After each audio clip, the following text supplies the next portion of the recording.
Welcome to Ngobat, ngobrol dong sahabat. Oke teman-teman, kali ini gue dapet tamu spesial jauh-jauh dari Batam. Usianya masih muda daripada gue, tapi penghasilannya udah 50 juta per bulan. Siapa dia?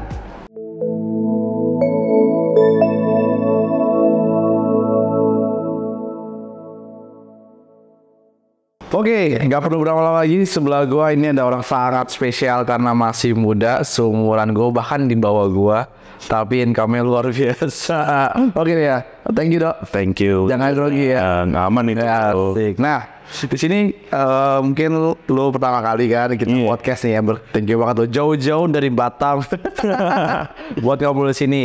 Gua nggak usah lama-lama. Dok, lu kan remaster nih dok, ya kan? Income berapa sih dok sebulan? Aduh. Langsung banget ditembak. Harus ini semua harus beber kisaran lah. Kisaran. Ya, karena kan kalau kita ngomong remiser sebagai pekerjaan kan memang up and down ya. Iya. Volatil ya, kayak detak jantung gitu ya. Kayak saham juga naik turun sama. Kalau di gua sih overall per bulan ya kisaran paling 20 sampai 50. Wah, ya.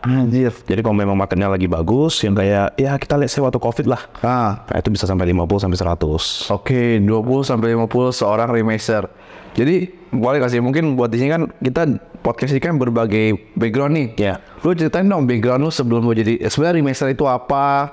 Apakah itu yang kayak sekarang nih kayak Ika kan ya yang ngajar-ngajar legal. Lu harus menceritakan nih sebelum lu jadi remaster apa diri lu itu sekarang. Oke, jadi basically dulu tuh gua memang kan kuliah di luar negeri ya. Bro, kan bro. Cuma kan memang lebih berkesempatan di sana kuliah. Dari kuliah di jurusan aktuarial. Kalau lo tahu, aktuarial tuh kalau di Indonesia mungkin lebih kayak matematika. Oke, aktuari kayak asuransi gitu ya? Ya, asuransi yang untuk hitung asuransi lah. Cuma waktu gua kuliah, gua ngerasa kayak anjing ini kuliah apa? Gak jelas kuliahnya, serius. Bukan gak jelas, mungkin karena gua jurusan kan gua dulu waktu SMA IPS ya. Oke. Anak IPS tuh kan, anak IPS kan cenderung lebih kayak anak yang lebih sosialisasi ya. Sosialisasi dibandingkan yang belajar. Betul. Gue masuk kuliah, pelajaran pertama gue matematika. Oke. Dan matematika ini nggak ada gue pelajari di sekolah. Oh, di sekolah sebenarnya nggak ada? Nggak ada. Jadi lucunya gini, di Malaysia mereka cuma lihat nilai matematika lu berapa. Dan kebetulan karena matematika IPS gampang, nilai matematika gue tuh di atas 95. Wih, pinter dong. Kan gampang, bro. Itu IPA pun jangan. Memang beda. Jadi overall memang keterima. Padahal mereka nggak ngecek background gue apa. Oke. Jadi waktu gue masuk itu teman-teman gue sih anak penabur semua bro. Oh. Penabur Jakarta. Yang benar-benar pinter. Ya belajar banget lah ya semua lah. Nah jadi akhirnya waktu udah mulai kuliah setengah, gue mikir ya udah gue penting gue selesain. Tapi gue sambil nyari kerjaan lain. Nah, tapi kan kebetulan aktuarial tuh ada hubungan sama finance. Oke. Dunia finance ya. Dan gue memang lebih interested in finance investment. Oh, investment of things ya. Jadi gue mulai kerja, terus gue ditarik di Singapura, kerja di Singapura. Jadi recruiter. Jadi kayak anggapan rekrut orang untuk EA lah, atau EA nggak? Employment Agency. Oke. Nah, memang agak di luar konteks, agak di luar kuliah. Iya, aktuarial jadi kayak MLM gitu kan, rekrut terus. Iya. Sebenarnya gitu. Makanya, tapi di sana gue sadar bro. Lu kalau mau nyari duit, jualan. Oke, kalau mau cari duit, jualan. Iya. Lu mulai kebuka tuh, pas usia berapa tuh? Itu gue selesai kuliah 18, 19, 20. 21 awal. Setelah awal? Iya. Baru masanya tuh? Lu kalau mau dapetin, jualan ya? Iya, gue baru nggak di sana. Kenapa? Lu jualan dapat komisi. Iya. Sedangkan kalau lu sebagai profesional lu kerja, lu cuma dapat gaji. Gitu doang. Dan gaji lu mentok di sana, paling tambahan apa bonus, THR, gitu doang. Sedangkan kalau komisi, duit lu tuh unlimited. Oke. Ya kan? Yang namanya komisi. Nah, sejak saat itu gue ngerasa, oke, gue nggak mau kerja profesional, gue mau do bisnis atau nggak gue jualan. Awalnya itu pilihan lu setelah mulai kerja. Setelah di Singapura itu? Iya. Nah, terus baiknya kapan tuh? Jadi setelah di Singapura, nah pas itu kebetulan gue lagi ke UK jalan-jalan. Nah temen gue nawarin, Dok mau nggak kita bareng? Orang Singapura yang nawarin, kita bareng, kita buka di Jakarta. Rekrut juga. Jadi kita rekrut orang dari Indonesia kerja di Singapura. Bisnisnya apaan sih? Apanya? IE-nya itu, lu ngerekrut orang itu buat ngapain gitu? Gue rekrut orang buat intern, rekrut orang buat kerja. Jadi lu buat komisi? Iya, gue dapat komisi. Tapi yang bayar gue tuh bukan orang-orangnya, Company-nya. company-nya. Iya. Kalau lu kayak skuter gitu lah ya mencari itu ya. Kayak Kalau atlet, lihatnya kayak Glints. iya ya, kayak atlet Iya. jackpot gitu kan. Bener. Talent hunter ini. Talent hunter. Cuman pas tuh gue situasinya gue gak cuma main di Singapura. Oke. Singapura tuh enak karena komisi paling gede. Oh. Nah, tapi Singapura susahnya apa? Dapetin izinnya susah.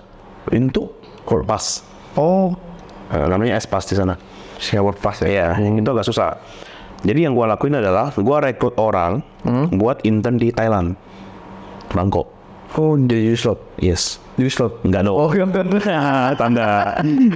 Kagak. Oh. Buat kerja di perhotelan. Nah, makanya gue sempet keliling tuh ke Jogja segala macem. Kan banyak sekolah perhotelan. Iya. Dan jujur aja, review dari orang-orang luar negeri, orang Indonesia tuh kerja bagus dalam segi service. Iya, kita baik banget soalnya. Iya, ramah banget. Kedua, selain Indonesia adalah Filipina. Jadi market gua itu isinya orangnya Indonesia, Filipina, India. Oke. Iya. I see. Tapi yang mungkin dikategorikan berdasarkan orangnya masing-masing gitu. Oke. Nah, kalau di service perhotelan lebih ke Indonesia sama Filipina. Nah, udah berjalan. Company gua di Indonesia, kantor gua di PIK pas tuh. Udah berjalan sebulan. Sebulan jalan, naik terus kan. Tiba-tiba COVID. Oh. Sorry bro, gue sebulan, setahun. Oh, setahun. Setahun nih, sampai 2019 sampai 2020. Cepet banget sebulan oke. Iya, Setahun bangkrut tuh. setahun. Gak bangkrut sebenarnya, cuman gue di set close. So close. Kan gue operasional kan. Waktu ketika border tutup semua, Oh ya nggak bisa kemana-mana. gue langsung lepas semua. Iya. Dan kan karyawan gue tuh kebetulan ya maksudnya bisa diatur dengan situasi kayak anggapan ya gue bayar gaji mereka berapa bulan, saya udah end. Ya lockdown, gue baru pulang ke Batam. Covid tuh, pas Covid atau Covid pas? Iya. Oke, I see. Jadi kebetulan sekitar bulan April lah gue pulang Batam. Oh, pas lockdown pertama berarti? Iya, sebelum lockdown gue baru pulang duluan. Iya. Luckily bisa pulang. Nah, setelah itu gue baru nih nyari mau kerja apa ya. Nah, ya udah balik ke passion gue. Kebetulan saham lagi drop kan. Yes. Nah, semua duit dari company yang under punya gue sama duit pribadi gue all in semua di saham. Dan gue ingat banget yang gue masuk itu apa? IMSP. Oke. Kenapa? Pas itu masa-masa itu belum banyak orang yang ngejelasin saham di IG. Betul. Ya kan? 2020 belum. Ya. Belum ada. Cuma kalau simpel dengan lihat FTI. IMSP dividen gede. Oke. Pas itu kan situasi masih dia punya growth dari pendapatannya nggak terlalu parah. Sebelum kena cukai ya pokoknya. Ya sebelum cukai naik terus. Nah terus gue masuk all in. Gue mikir oke, seandainya turun ya udahlah tahan lama aja lah. Oke. Nah di saat itu gue masih kayak gue udah belajar saham tapi gue nggak pernah terlalu fokusin. Oke. Dan IMSP-nya naik. Terus terakhir kedua tuh gue hajar BBRI di sekitar 2.200. Oh, bottoming Itu yang bulan- paling bottom itu 2160 bottoming BBRI. Bulan Mei kalau nggak salah. Iya. Nah itu karena gue kebetulan dengar teman gue bilang, BBRI udah segini ya. Oh ya bahas ngobrol. Gue mikir, oh BRI oke, hajar. Nah di sana lah baru mulai gue mikir, kayaknya seru nih. Nah pendalam lagi lebih banyak. Gue mulai lah ikut kelas-kelas yang udah buka. Dan pada saat itu kelas mahal semua bro. Untuk Kelas saham kelas saham saat itu iya lumayan lah. mahal-mahal semua. Gak kayak sekarang yang bisa jual 100.000, 200.000 yang kayak semua orang ikutin. Cuma isinya semua di YouTube bareng. Ya kan? Nah Gue Juli juga sih ikut CET. Oke, berarti mahal ya. Nah terus lu kan saham terus COVID. Lu kan mulai bertransformasi dari pengusaha HR ya kan rekruter itu scout. Terus lu jadi lu remaster ini kapan itu? Apakah saat lu itu atau gimana? Kan setelah berapa bulan? setelah berapa bulan lu decide. Jadi awalnya kan saham itu menurut gue sampingan. Iya. Tapi gue sambil bikin konten TikTok. Yes, influencer nih. Iya. Pada saat itu TikTok lagi heboh. Apa namanya? Influencer Alfredo ini? Alfredo Gusvili nama gue. Oke. Nah jadi dulu gue bikin platform juga. Oh. Nah tapi gue kayak ngerasa kayak instead of this mending gue bikin personal branding. Iya. Ganteng kok foto lu. Wah terima kasih. TikTok gue naik. Kayak out banget. Jangan. TikTok gue tuh naiknya kenceng pas tuh. Ya nggak sekenceng yang lain lah ya. Lu tahu ya sendiri. Cuman untuk dapetin followers gue juga kaget. Gue bikin satu video, tiba-tiba viral. Nah di sana kenceng mulai. Jadi pas itu gue rasa algoritmanya menarik. Iya. Pas ya. Dan di sana gue mulai belajar. Oh ternyata menarik juga nih bikin konten. Terkenal enak ya? Iya. Seru terkenal. Iya. Terus? Terus ya udah gue berdalamikan saham kan. Jadi kebetulan karena memang dulu waktu kuliah, gue tuh ada join MLM Forex. Apa tuh? Namanya CK nama grupnya. CK. Iya. Sekarang udah nggak ada. Masih ada tapi ganti nama. Oke, nama. Nah di sana gue juga belajar. Oke, orang MLM ini kalau jualan pakai apa? Mobil mewah, Oke. jam tangan mewah. Gue ikut tuh road trip mereka ke Genting, dari PL ke Genting. Naik mobil, semua mobil mewah. Beneran semua orang MLM Forex. Sewa. Mobil, nah itu sewa atau gue tahu ya. Sewa atau gue tahu. Cuma yang gue lihat sih perhatiin sekarang yang bertahan tuh yang di level atas. Dan mereka punya broker ganti terus. Iya. Udah ganti berkali-kali lah sampai sekarang. Karena kan gue masih ada follow IG-nya kan. Nah di sana gue mulai belajar trading juga pas tuh Forex. Gue berhasil cuan sekitar $3.000. Itu dalam waktu kalau nggak salah 2 bulan. Modalnya berapa, Pak? 500. Oh, lumayan loh. Nah itu kan beneran trading terus tiap hari. Iya. Habis dalam waktu 30 menit. Gara-gara apa? Donald Trump. Donald Trump naik. Gue beneran volatil banget. Nah, gue lawan. Kocok kan trennya. Habis bro. 30 menit bro. 3 menit. Tapi Cari 2 bulan hilang 30 menit ya. Mending malam itu. mendingan mijit kalau gitu ya. Oh iya bener. Pijat apa ya? Mijit enak. Family kan? Yes. Anjir gitu ya. Nah, tapi lu udah oke di Mesa. Terus lu kan sekarang kan juga baru buka kantor ya. Iya. Bisnis lu sebenarnya trader iya, investor iya, sales broker iya di Mesa kan. Kita referral kan, affiliate lah ya. Terus sekarang pembisnis. Banyak banget ya. Dilakuin aja. Dilakuin aja. Nah, tapi gue mulai nih. Di tips anak muda sekarang nih dengan lu berbagai sektor. Iya.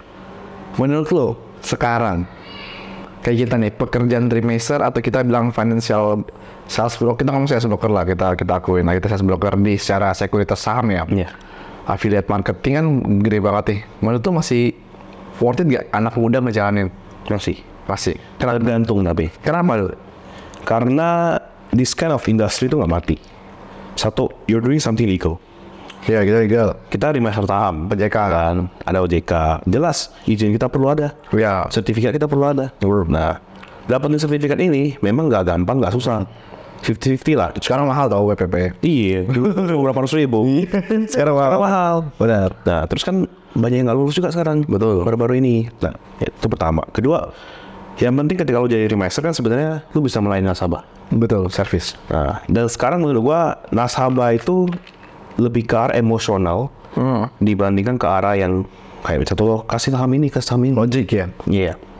Ke arah emosionalnya, gimana cara lo handle nasabah dengan secara emosional. Oke. Beneran anggap itu sebagai something yang you treasure. Oke. Terus juga lu nganggap nasabah ini beneran lu mau bantu dia.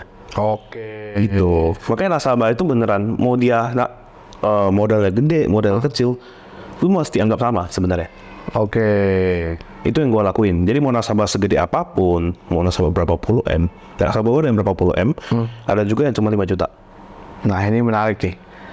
Di usia muda, orang bakal nanya kan, lu punya privilege lah ya, lu kerja di luar negeri, ya kan? Tapi kita semua itu kita cut menjadi zero karena kita start zero di Indonesia itu with top channel kan.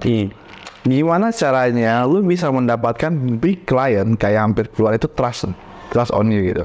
Gimana masih nanya, oke gue mau usaha atau something, tapi gue masih muda. Gimana orang percaya sama gue? Oke. Sebenarnya kalau jujur ya, gue nggak pernah approach orang secara langsung. Oh, hebat banget. Kenapa? Karena menurut gue kalau gue nge-approach itu anggapannya jadi hard selling banget. Tapi gue soft selling dengan cara apa? Ada orang nih misalnya yang udah gede misalnya, udah gede. Gue beneran jaga. Maksudnya jaga dalam artian dia mau chat gue jam berapapun, mau telepon gue jam berapapun, itu paling simple aja. Gue angkat, gue balas chatnya. Dan itu salah satu mungkin keunggulan gue di sana. Gue bisa multitasking. Itu suruh gue nyetir sambil main HP. Aduh sorry ini kena marah polisi ntar. Itu gue bisa. Lu suruh kita ngobrol nih sekarang nih, gue main HP, gue respon ke lu, itu gue bisa. Oke. Mungkin karena terbiasa. Jadi dari hal itu yang berlanjutnya ke mulut, nyambung terus. Nyambung marketing ya. Yes. Jadi instead of kita join dong ke sini, gue nggak pernah. Ya lu boleh tanya sama gue. Mungkin kalau kecuali temen ya, kalau temen beda cerita ya. Kalau yang gue gak kenal, gue gak pernah bilang, kamu pindah aja ke AO sini. Kamu pindah aja ke JOC. Nah kecuali nanya udah keterlaluan. dia bukan nasabah gua. Gimana? Contoh dong. Contoh nasabah yang terlalu. Oke, seminggu ngechat gua 4-5 kali, tapi dia bukan nasabah gua. Orang luar nih random ngechat gua di IG. Lu kalau cek IG gua, siapapun yang DM gua, kalau masuk ke primary, gua pasti balas. Kalau masuk ke request, gua kadang balas, kadang enggak. Karena request tuh kan berarti ada reasonnya lah kenapa dia masuk ke request gitu. Nah, cuma request pun juga gua kalau dia naik saham gua balas. Kalau cuma komen kayak hahaha, gua nggak balas, ngapain? Oke, kayaknya. Nah, bermula dari sana. Jadi karena memang mungkin lebih tepatnya karena gue awal di Singapura gue jualan, gue handle-nya sama manusia langsung kan, sebagai EA kan. Jadi gue terbiasa untuk yang respon manusia. Oke. Gitu. I see. Tapi masih menjanjikan. Oke, nah terus yang kedua, kapan saatnya yang tepat? Ketika lu kan salah satu sama lah, kita itu kriteria dari satu orang itu yang ketika kita udah settle kita transformasi do another business, diversifikasi kan. Menurut lu untuk orang yang baru, mungkin yang kita masih nonton, mungkin lebih senior daripada kita atau mungkin lebih muda daripada kita. Pada saat kapan kita harus mendiversifikasi? Mungkin ketika kita bekerja, istilahnya kan kalau kita remaiser ini kan kita kerja, ya dong. Kapan saatnya kita mulai start bisnis? Tergantung kereadian lu dan bisa membagi waktu. Nah, jadi banyak yang nanya gue, lu kok bisa ya handle sebagai remiser, di mana lu jam 9 sampai jam 4 lu masih aktif, dan juga lu bisa sambil handle bisnis, sambil ketemu orang, sambil meeting segala macam. Gue bilang ya, gak usah dipikirin. Lu lakuin semua hal yang lu bisa lakuin pada saat siang, yang penting HP lu nyala, itu kunci utama. Internet lu kenceng, kuota mesti ada, baterai mesti ada, oke. Yang kedua, all the paperworks, yang dokumen-dokumen segala macam, lu mesti ada asisten yang kerjain. Dan yang kedua, lu harus bekerja lebih malam daripada yang lain. Extra hour lah ya. Yes. Jadi kalau tadi teman gua kan di luar kan ya, lu kalau naik teman gua, lu tidur jam berapa sih tiap hari? Ya bakal jam lu minimal jam 2, jam 1. Minimal. Bangun jam berapa? Jam 7 udah bangun. Terusnya ya. Mungkin karena lebih terbiasa ya. Karena gue tahu kalau misalnya gue ngelakuin hal yang gue kerjain malam pada siang hari, yang siang hari berkorban. Betul. Karena yang siang hari ini rata-rata ketemu orang. Dan gue gak mungkin ada orang ketemu jam 12 malam, ada yang pergi minum. Minum kopi, minum lain. Ya kan? Nah itulah, jadi mungkin memang daripada dipikirin, gimana caranya ya? Mending ya, mungkin karena mindset gue lebih ke arah just do it dulu. Ya, lakuin dulu aja. Gak usah pikirin, lu pikirin gak bakal dilakuin. Mending kerjain dulu, nanti ada masalah baru lu pikir solusi. Oh gitu. Udah gitu ya. Action dulu berarti ya. Iya, even yang something related to money ya, kayak lu tahu nih bakal loss, ya, lu tahu bisa ada chance loss gede. Tapi karena memang lu mau kerjain, lu pingin kerjain, ya udah dikerjain dulu. Oke. Karena lu pasti nggak mau dong loss terus, ya kan? Sama kayak mungkin kita berbisnis, kita dagang nih. Kayak gue kan forwarding ya, jualan jasa ekspedisi. Mungkin gue ada beberapa port yang gue loss. Tapi dari customer yang sama, ada beberapa pelabuhan atau beberapa tujuan yang cuan gue lebih gede, jauh. Subsidi berarti ya? Subsidi, cover. Tapi kalau lu mikirnya cuma lossnya itu gak bakal jalan. Iya dong. Pasti mikir, ini ada kerjaan loss nih, gak usah dikerjain. Nah, jujur aja ya, sorry ya. Biasa yang lebih perhitungannya begituan cewek. Biasa begitu. Makanya kan yang pegang pembukuan gue kebetulan kakak gue sendiri. Gue selalu bilang sama dia, udah lu ikutin yang gue bilang aja, gak usah mikir terlalu banyak. Gitu. Saya pernah bilang nyawa bosan tinggal 3 bulan guys semuanya. Dia bisa bilang gitu sama gue, tuh gimana nih, ini belum bayar apa? Udah, gak usah pikirin dah. Jalanin aja ya. Paling gampang jawabannya apa? Tuhan memberkati. Selesai semua. I see. Nah, tadi kan bisa tuh forwardingin dong. Lu kan gimana transisi orang masih bingung. Gue udah kerja nih. Kita kan sebagai remiser itu kan sebagai affiliate mempromosikan sebuah broker. Kenapa lu pilihnya forwarding? Karena orang kadang-kadang ketika udah kerja, kita udah tahu nih udah enak banget kerjaan kita udah sesuai passion. Terus kita keluar dari zona nyaman. Yang bingung itu kan lah pilih sektor, bener gak? Kita harus bisnis apa nih? Apakah bisnis F&B atau bisnis apa? Nah, gimana cara tips tuh buat memilih ini forwarding sell gue gitu, gimana? Sebenarnya kebalik. Jadi gue awalnya forwarding. Bisnisnya forwarding karena memang pas itu kondisi Batam tuh gak stop bro. Jadi waktu COVID tuh Batam tuh kayak gak COVID. Lu kalau ke Batam, WFH tuh nggak ada. Oh, Batam nggak COVID berarti ya? COVID. Ada COVID-nya tetap. Oh, tapi free city ya? Iya, jadi COVID tuh nggak ada, masker tuh nggak diwajibkan. Even tuh gue pakai ya, tapi nggak diwajibkan. Oke. Juga memang secara kafe-kafean sama aja. Masih buka berarti? Iya. Oke. Dan pengiriman tuh justru waktu masa COVID nambah bro. Oh. Ini something interesting. Jadi gue lihat, kok lucu ya. Ya, pengiriman tuh yang harusnya mungkin satu kapal contoh ya 200 kontainer. Pada saat COVID bisa 300. Oke. Menapik sampai 400. Nah, itu yang aneh kan, lumayan aneh kan. Nah, di sana gue mungkin merasa bahwa ini bisnis menarik nih. I see. Nah, jadi gitu.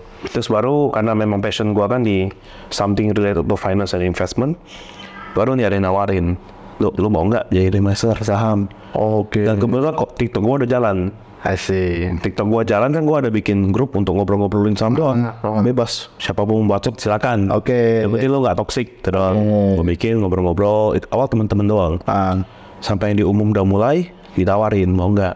Ya udah, boleh coba tes. Oh. Nah, di saat itu lah mulai berjalan jadi Meister. I see. Jadi kembali ketika dia dulu usaha dulu berarti ya. Betul. Nah, pertanyaan terakhir yang bakal orang nanya di usia muda. Proses itu kan termasuk cepet banget nih. Ya kan, 2 tahun income dari satu sumber 20 sampai 50 juta dari bisnis ya lo gede lah, mungkin dari yang lain juga gede mungkin tips supaya orang di usia kita itu betternya kita kerja atau bisnis, dan gimana supaya kita bisa lebih maksimal lah, bisa kita kaya, supaya kita bisa kaya gitu, gimana tuh menurut lo ya? Oke. Satu mindset yang kita sering bahas ya bro berdua ya. Oke. Saham itu nggak bikin lu kaya. Ya. Saham itu bikin menambah kekayaan. Betul. Sama juga dengan investasi lainnya. Mau deposito, reksadana, obligasi. Ya, itu nggak bikin jadi kaya. Kayak mengubah, yang selalu kita ngomong, gimana cara mengubah 1 juta menjadi 100 juta. Secara logika investment yang normal, kecuali yang memang setiap hari dapetin saham yang arah dan cerita. Cuman kalau normal ya itu susah. Bertahun-tahun, unit time. Anggapan setahun aja 100% itu udah luar biasa kan. Bener. 1 juta baru jadi 2 juta itu. Akumulasi. Nah, jadi kalau memang mau mengincar begitu, pertanyaan apakah milih kerja atau berbisnis? Menurut gue kalau kalian mau kerja silakan. Karena jujurnya nggak semua orang bisa bisnis. Nggak semua orang bahkan mau sepintar apapun, karena otak bisnisnya nggak nyampe. Iya, karena memang kelihatan lu, apalagi kalau lu punya karyawan kan, lu punya karyawan juga kan, lu pasti bisa ngerasa nih orang ada potensi, atau nih orang cukup menjadi di posisi tersebut. Nah, cuman nggak ada salahnya memulai.